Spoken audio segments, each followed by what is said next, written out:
We are back with you live once again on another Johnnie Torch live broadcast. Here we are, episode 221 on the Johnnie Torch program today. I got that pumpkin spice coffee here, if you can hear me taking a sip of it. Well, there isn't a lot of news today to cover. The only news that I could see was that it was confirmed that Benedict Cumberbatch is going to be in Spider-Man 3, the third Tom Holland MCU film. And there really isn't much else to talk about. I mean, I think this is pretty much what we were talking about last week, that, you know, the MCU is looking to do their own Spider-Verse film. And that's kind of where I think they're going with that. And that sort of just portrays right there that that's what they're going to do. But didn't really have anything to talk about, but I felt last minute maybe there was a subject that I could talk about. We could do a live art stream, but rather than show the screen of what I'm doing here, because we're going to keep this stuff on the down low for the most point, the stuff that I'm working on for the next issue of The Adventures of Bullets, Bourbon, Private Eye, which, by the way, check the link in the description below for The Adventures of Bullets, Bourbon, Private Eye website, where you can pick up. It will be updated very shortly. I'm still waiting for the issues to come in. They're already finished printing them, and they're en route. So I will be able to fulfill any orders for the most recent issue, issue 7, The Family Jewels. And I also got to get a link up there for the first issue, which I didn't do because we were waiting for the Indiegogo to wrap up, which, of course, didn't go that well, let's put it honestly. But with Halloween right around the corner, I've been checking out on Pluto TV. They've been showing the original Dark Shadows reruns. And I figured, well, we could talk about that while I am scribbling away here.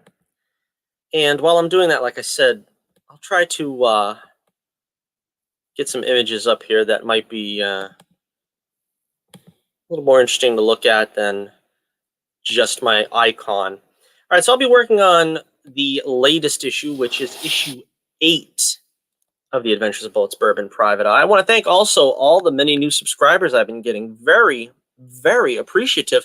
And I have to say, that's what spurs me on. Like, for instance, Wednesday, you know, my day off, had nothing to do, and I was like, I don't know if I could put together a show, but I wanted to get something out there for you guys, and so I did the review of the Silver Age World's Finest book.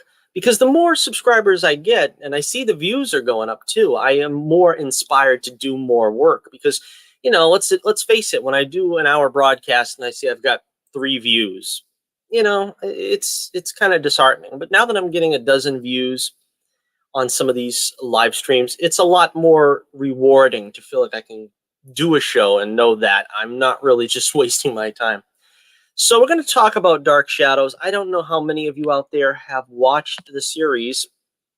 I will talk about my history with the series. I watched it 20 years ago when it was on the Sci-Fi Channel. And my mother introduced me to it because she was of that generation where they'll tell you all the same thing, which is they came home from school and they ran to the couch and turned on the television to see what was going on with Barnabas Collins and Quentin Collins and all the ghoulish goings on at Collinwood.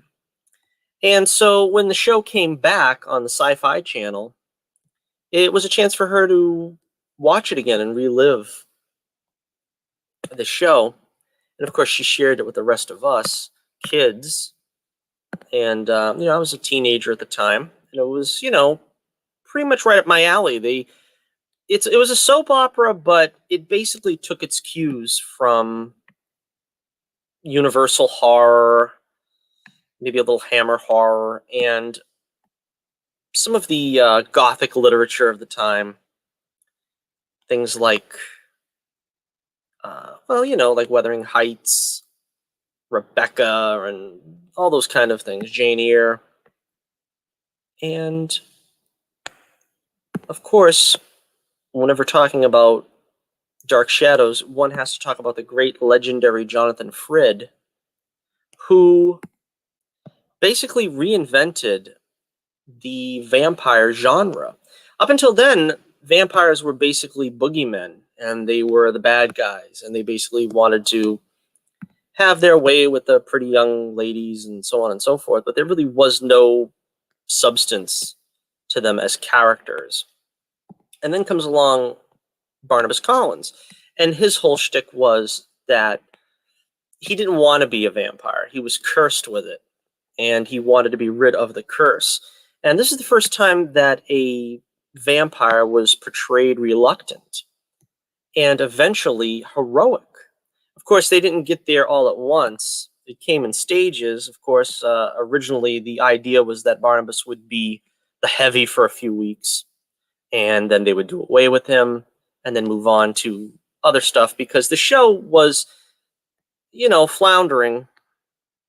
It really wasn't that popular up until then. It was more gothic, I guess, than the other soaps, and that only got them so far. So they had to throw a last-minute Hail Mary, really, into the works to see if they could get the show to stay on. And it worked. And so, in 1966, I believe, the show took off and became very, very popular. And of course, this gave birth to what we have today, which is the vampire genre. Basically took what Frid did and what Dark Shadows did and ran with it. Of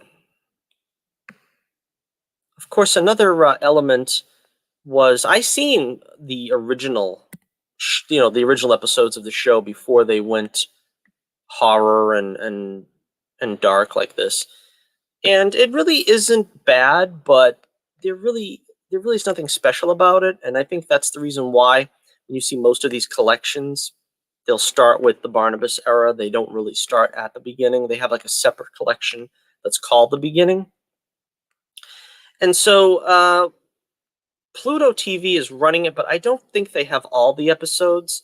I was informed today by someone on Twitter who said that Tubi, I think, is the streaming service.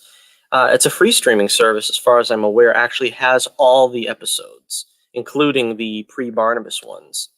And, now I can actually see the entire series in order, which is a lot of fun. There's a lot of episodes, so if you're going to try to get through it, I would suggest strongly, I would recommend you go straight to the Barnabas episodes.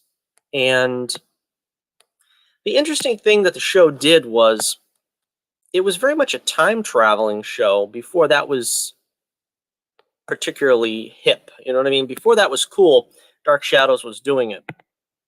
And this kind of suited the cast pretty well, because as soon as they would get tired of doing the same kind of storylines, sort of the domestic dramas that were going on or whatever, they would transplant themselves or transport themselves to the 1800s or the 1700s and be playing entirely new characters who were related to the original cast, their ancestors, and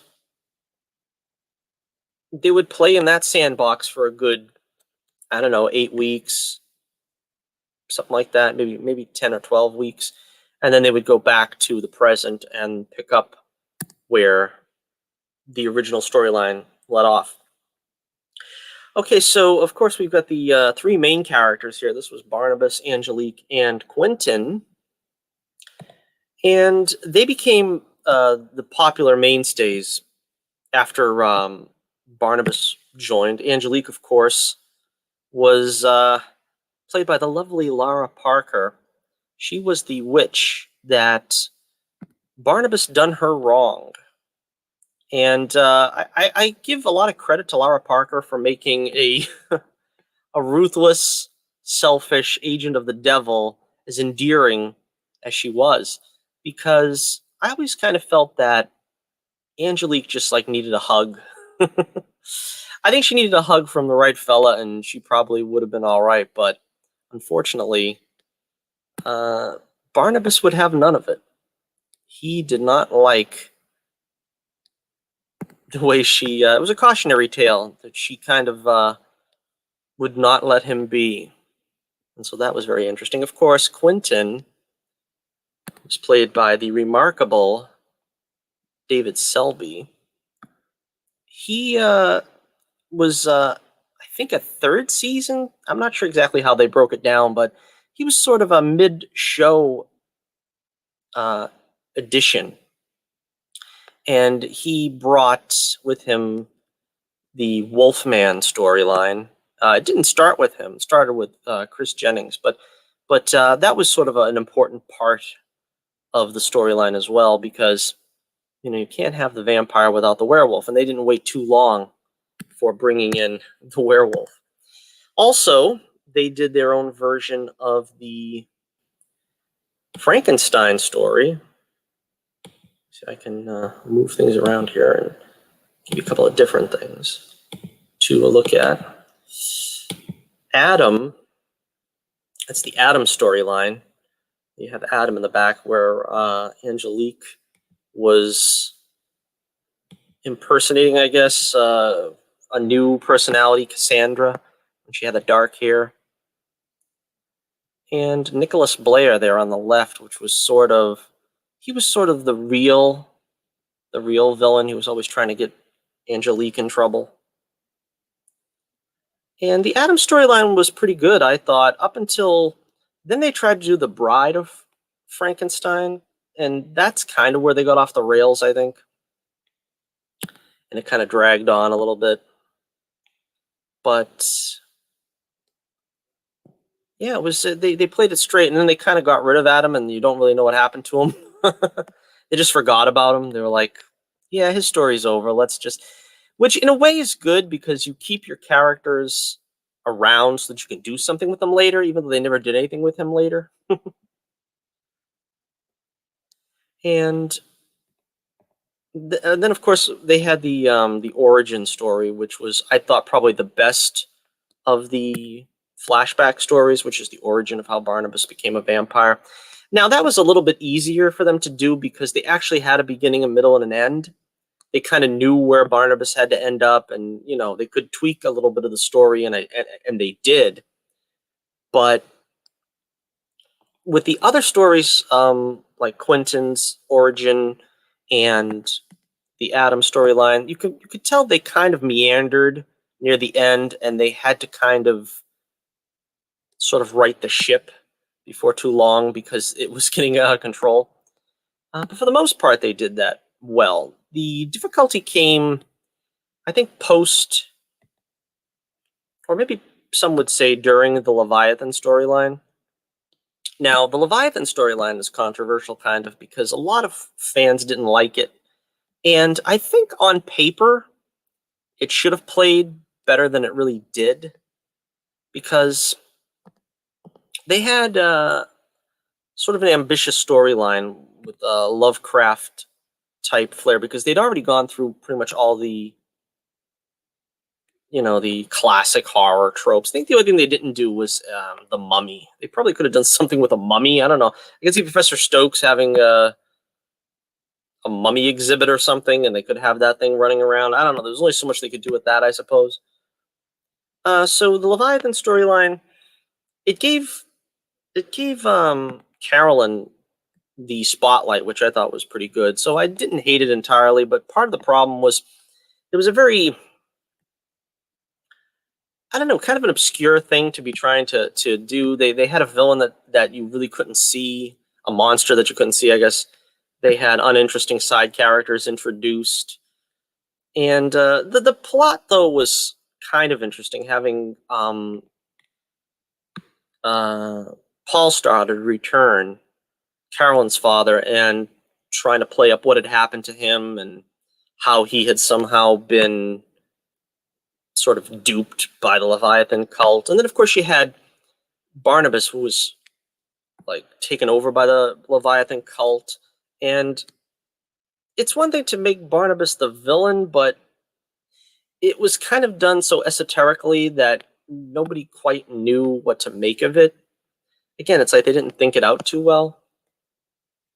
So, I mean, I think and the idea, of course, was that Jeb Hawks was sort of like this Omen character, this Damien sort of character that they grew from a box or something. And again, it was kind of ahead of its time in that way, that storyline. I don't think it's quite as bad. It's just the execution was not really there.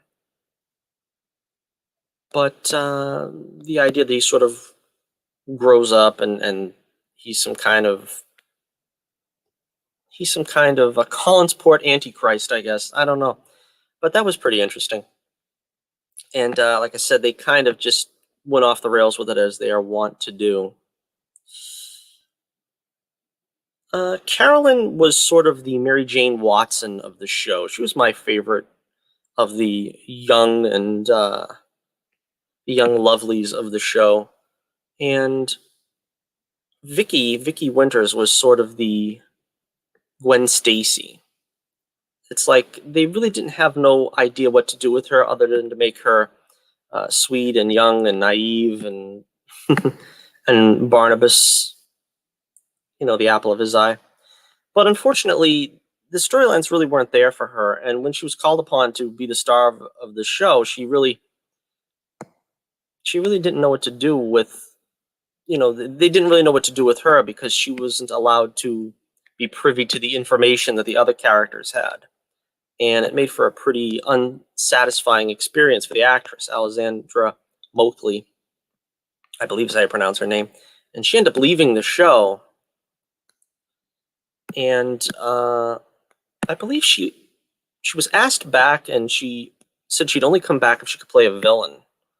And for whatever reason, they were like, no, dear, I'm sorry. And so she never returned. Her character never returned either, I don't think. I think they tried to explain away what happened to her with another actress playing the role for like 3 weeks or something, but that was about it for Vicky. And she was supposed to be the original character, the original protagonist too at the time, before Barnabas came in. But once he came in and took over, as he should have, there was not much else to do with her, I suppose. Of course, Grayson Hall is another one of the great characters here from the show that Julia Hoffman made her presence known pretty quickly. And she was sort of the character that you wanted to ship with Barnabas back before shipping was even really a thing. Because they sort of had that kind of unrequited love thing going on with her. Did Barnabas really feel anything for her, or was he just happy with her being a platonic buddy? We did get the sense that Julia was into him, but he kind of kept her at arm's length. He kind of treated her like a trusted confidant, but he wouldn't allow himself to think anything more serious than that. Of course, it's understandable. He had enough problems to deal with Angelique. And that's back in the days when they knew how to write a pairing well. Nowadays, the writers, they capitulate to every fan whim. You want to talk about the CW, those kind of shows. They have no problem with putting everyone together from day one. They don't allow for, characters to grow, to see if they are actually a fit. They sort of just are like, well, the fans are shipping them. This is what they're going to get. And that's wrong. That's the wrong way to do it, because when you put the two characters together like that, you kill any chance of romance. The tension is gone. There's a reason why, I always say this, there's a reason why the fairy tales end with "and they lived happily ever after." Because once you have got your two main characters together in a romance, what you basically are doing is, you're betraying the fact that now real life starts. Real life sets in. And no matter which way you look at it, real life is boring. You either have, the couple hopelessly in love still and sickeningly happy with one another, and nobody wants to see that. I mean, you might want your favorite characters to be happy, but it becomes sickeningly sweet and boring. Or you can go the other route, which is where they sort of take each other for granted and there's no real sparks anymore. And the prince has to take out the trash when he goes to fight the dragon, and the princess don't really feel like getting up and putting up decorations for the ball that night. It becomes more of sort of just day-to-day mundaneness. And that's the reason why you really shouldn't rush to put your lead characters together in a romance. It just never really works out. That's the reason why the fairy tales end with them. They lived happily ever after, because there really isn't any more story after that. After the princess gets the prince, that's pretty much it. The struggle is over, the conflict is resolved, and there really is nowhere else to go. So that's my advice. As a writer myself, I try very desperately not to completely, give in to the making a pair, making a match, because you don't really have anywhere else to go from there, unless, of course, you plan somewhere along the line to, you have to plan very carefully, I suppose, what you're going to do with those characters. If you started off with them already as a couple, that's probably a different story. That's kind of like, sort of the Reed Richards and Sue Storm thing. They were kind of already a couple from the beginning. So putting them together doesn't really change anything. But if you have that sort of long road to hoe, sort of like in the case of Barnabas and Julia, you're going to run into a pretty unsatisfactory conclusion just by putting them together. And there's no case for, you would be cutting out Angelique, you'd be cutting out Maggie and different other characters as well that you could pair him up with, knowing full well he's not going to stay with them, but you can't play with that anymore because you already committed him to Julia. So again, that's another thing. I feel that they've done that with Spider-Man. And I was never a fan of Spider-Man being married. I know this is getting probably off the beaten path a little bit, but Spider-Man's supposed to be the everyman character, and although he's supposed to be sort of the original hard luck kid, he's got pretty much his pick of 1,000 girlfriends in the series. I mean, really, he probably has had more girlfriends than anybody else in comics. But the idea is that he doesn't, or he can't stay with any of them for any amount of time. Mary Jane ends up, moving on, and then of course tragedy strikes Gwen Stacy, and the Black Cat has her own agenda that she can't necessarily coexist with Spider-Man in that way. So it's kind of the same thing there, where you tie him down to one character, though, to one love interest. You really can't find any room to play with that anymore. Now he's done. He's a married man. There is nowhere else for him to go but to Mary Jane. And that's also kind of problematic as well, because if he's the everyman character, I can't see myself going out with a supermodel. You know what I mean? That's kind of where they put him in the 90s. And that's why I think the character seemed to fall apart for me in the 90s, because they had him essentially, with the most gorgeous woman in the world. And here he is, as I said, original hard luck kid. It was difficult to see that he was the everyman at that point. And I think, it was sort of, I think, Stan Lee's wish that he got married to Mary Jane, but I think that was a mistake. And I think a lot of the powers that be knew it, but they kind of just capitulated to Stan's wishes. And I always say, I think once they made that decision to marry him to Mary Jane, they should have kept it that way. I don't think they should have had this bizarre reset. But again, I just didn't feel that worked for his character. And, I guess opinions will vary on that, but I don't really think it worked. And I am not ashamed to admit it. So let's see, what else have we got to talk about here? The show actually, chugged along pretty well after Leviathan storyline. They did the parallel universe thing again. This was sort of when it was in its infancy. Now everybody and their brother does a parallel universe storyline. Back then, it was an oddity. You really didn't have parallel universes. So what they did was, let's see, they had Barnabas go into sort of a magical room in the in the in Collinwood, and he found a family that looked just like his, except it was not. It was a parallel dimension. The kind that has Spock with a beard and so on and so forth. So they were ahead of their time in a way. I mean, they weren't the first to propose that, of course, but and that was still fairly interesting. But that was kind of when the show was on its downward spiral. That was kind of like the beginning of the end. And what ended up happening was that a lot of the principal actors went off to do the movie version of Dark Shadows, which was called, what was it called? House of Dark Shadows, I believe.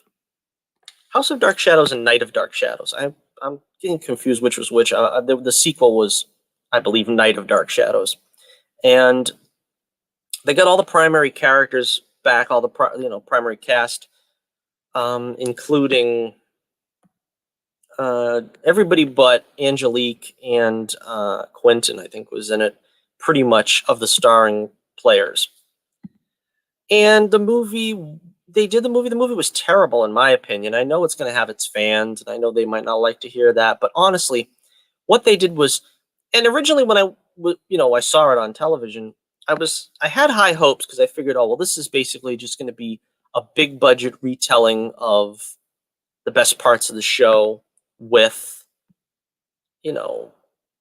some high-tech special effects and with, retakes, so you didn't have the cast stumbling over words. It would be just a little bit more of a professional take on the show. It didn't quite turn out to be that way, though. They basically rewrote the show to make Barnabas the stereotypical vampire villain. And I, for the life of me, don't understand why, because anybody would tell you that was the reason why the show was successful, because Barnabas was a heroic vampire, that he didn't want to be a vampire. He didn't want to hurt anyone, basically. I mean, he didn't want to hurt his family, pretty much. And in this, I think he basically succeeds in killing every member of the cast, with the exception of, I guess, the male and female lead. But again, that was very disappointing, and it was unnecessarily gory, which I guess was sort of a sign of the times. This was like, 1970, and so at this point, Hammer had already gone full in on the gore and stuff. So, I mean, there was like blood everywhere. But again, it wasn't for me. I didn't like it. And then there was Night of Dark Shadows, which is a little more ambitious, I suppose, being a new story. It had Kate Jackson, who was a newcomer to Dark Shadows at that time. Of course, this is the pre-Charlie's Angels days. And David Selby and Lara Parker, still playing Angelique. I guess a different type of Angelique and Quentin than the television show. And it was, I don't know, it was mostly forgettable, if I'm being honest. I seen it once, and I didn't particularly fancy it. But again, this was completely different than what they had to offer in the series proper. Of course, they went back and did the Johnny Depp movie years later. I did not see that at all. I am not really, honestly, I'll be honest, I am not a fan of Tim Burton. Not even his Batman movies. To be honest with you, the best movie he ever did, for my money, was Pee-wee's Big Adventure. Now, I know that's probably going to be blasphemy to some. But honestly, he's done a lot of stuff. He's done what was it? Planet of the Apes. He did Batman. He did Dark Shadows, and he never sticks to the program. He will always come up with something else that is not even close to what the original was like. And it's the same thing here. This Barnabas, I think, was played for laughs. I had no desire in watching it, and it's basically like just seeing a bunch of kids try to play with, somebody else's sandbox and not know what the heck they're doing. They got the names right, maybe, and they know the names of the toys, but they don't know how to play with them. I guess is the way to look at it. And it was the same thing with Batman. Batman's no kill rule meant nothing to Burton.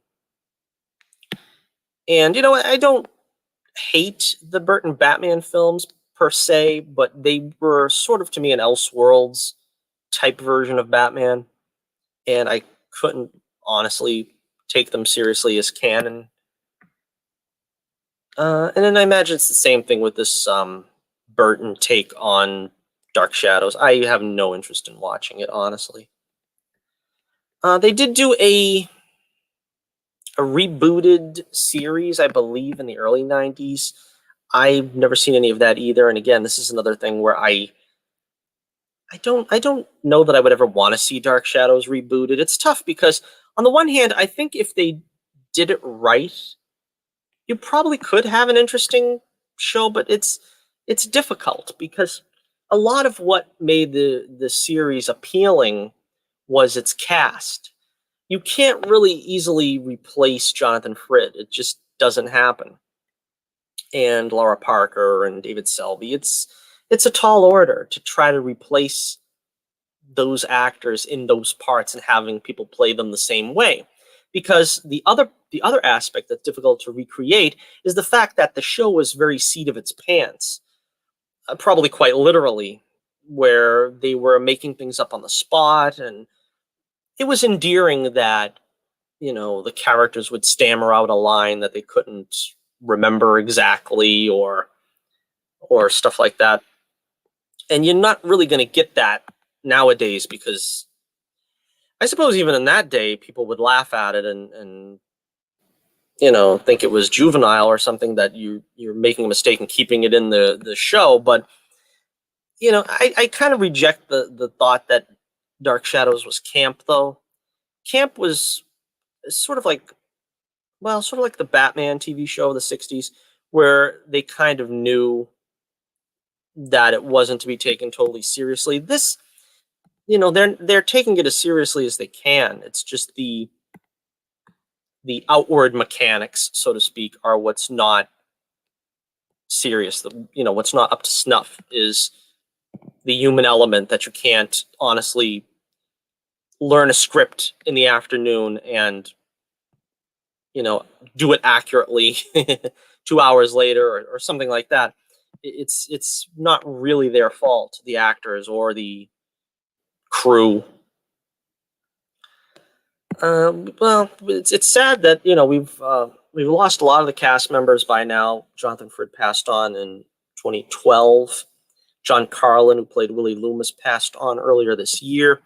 His character of Willie Loomis is one of my favorites by far. He played sort of the Renfield role as sort of the manic servant of Barnabas in the early episodes. And then he kind of became more of a loyal ally than sort of the cringing, fearful slave. But he was a lot of fun, and it was sad that he'd passed on earlier this year. And of course, Thayer David, a lot of people remember him. He was also in Rocky, the famous Rocky film. He was the fight promoter from, I guess, from Apollo's camp. I don't know, but he offered Rocky the fight. And of course, he played Professor Stokes, among many other characters, Count Patofi. And I always felt, if we're going to use the superhero analogy, I always felt he was sort of like the Lucius Fox of Dark Shadows, because he was always sort of right outside the inner circle. Barnabas and Julia would go to him for expertise and help, and trying to figure out a problem, but they always kept him at arm's length, probably for his own safety, because that's kind of what you do as a superhero. That's like Batman never really, and nor should he have involved Lucius Fox in his secret identity, but they kind of know something's going on. You know what I mean? They're not dumb, but they just sort of have to play it that way so that, you know, they have plausible deniability. I guess that's the phrase. But he was a lot of fun too. Thayer David and his delivery. He would always say these sort of highfalutin, you know, phrasey things that were just made sense to at least him. And of course, there was Louis Edmonds, very big fan of his. He was the actor who played Roger Collins. He was sort of a stuffed shirt, sort of a blustery type. But you always got the feeling that he was all for his family. He wasn't quite as stuffy and blustery with the people he cared about, which was pretty nice. I think he was just meant to be sort of a villain as the show started, that he was going to be one of the antagonists that would be causing difficulty in the show. But then, of course, once Barnabas came, things changed. Alrighty, so we're going on a half hour here. Let me see if there's any other thoughts I have before we wrap up for the evening. If you have any remembrances or subjects regarding Dark Shadows that I didn't get to, you can leave them in the comments. If you haven't seen the show, like I said, I'd advise it. I'd recommend the show. You could check it out, like I said, on Tubi or Pluto TV. They seem to be running it. And it's right at the right time, too, here near Halloween, when I want to see these kind of ghosts and goblins and other goodies at this time of year. Halloween is right around the corner. And we are working on page 4 of Bullets Bourbon, issue number 8. This one's taking a little bit longer because it's a little bit difficult, because it seems like I've got to do a lot more inking. So not only do I have to letter it, which is something else I had to do before getting to the coloring, which is kind of what I'm trying to accomplish here, but I got to ink a lot of it first. So that's kind of why I don't feel like I've gotten too far in the process. All right, so I want to thank everybody for joining us. Thank you for checking out another stellar video here on the Johnnie Torch program. If you have any other questions or comments, be sure to let me know in the comments below. You can also check me out on Twitter. You can find the link in the description below. You can also find our website, The Adventures of Bullets Bourbon Private Eye, in the link in the description below. And make sure you like, share, and subscribe. We are marching on forward. 145 subscribers now. Can we make it to 150 by the end of the year? That would make me very happy indeed to try to reach that goal. And we're doing pretty well at getting that goal, because we've done a lot this year alone, getting further than we ever have before in views and subscribers. So once again, thank you so very much. And so until next we meet, this is Johnnie Torch reminding you once again, keep the flame burning brightly, and I'll be with you